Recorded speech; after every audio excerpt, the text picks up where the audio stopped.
Hi everybody, Al Bernstein with another one of my video blogs. This one's about kind of a personal milestone for me. As many of you know, on May 4th, when Floyd Mayweather Jr. takes on Robert Guerrero on Showtime pay-per-view, I will be ringside to call that big pay-per-view match. And that will represent a bit of an anniversary for me because 30 years ago, in 1983, I did my first major pay-per-view match. It was Marvin Hagler against Roberto Duran. I was thrilled to get the call to do that fight.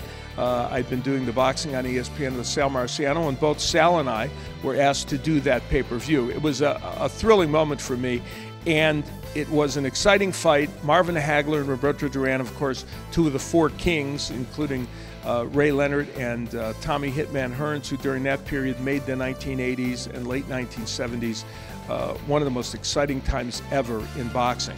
So for me, this was a huge opportunity in 1983, and I treated it as such, and I don't mind saying there was more than a little bit of trepidation on my part to make sure that I did a good job and people would feel like I belonged. It was only 3 years into my professional career as a boxing announcer, and I was fortunate and thrilled to get that opportunity.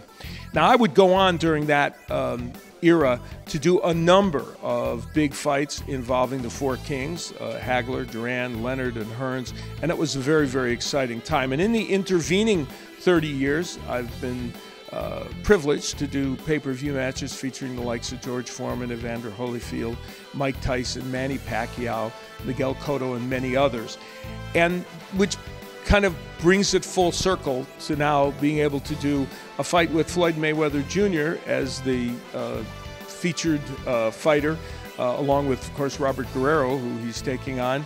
Mayweather is the pay-per-view king these days. Manny Pacquiao would be a close second. And so Floyd Mayweather Jr. is a name in boxing, clearly, that brings so many people to the sport and brings so many people to pay-per-view.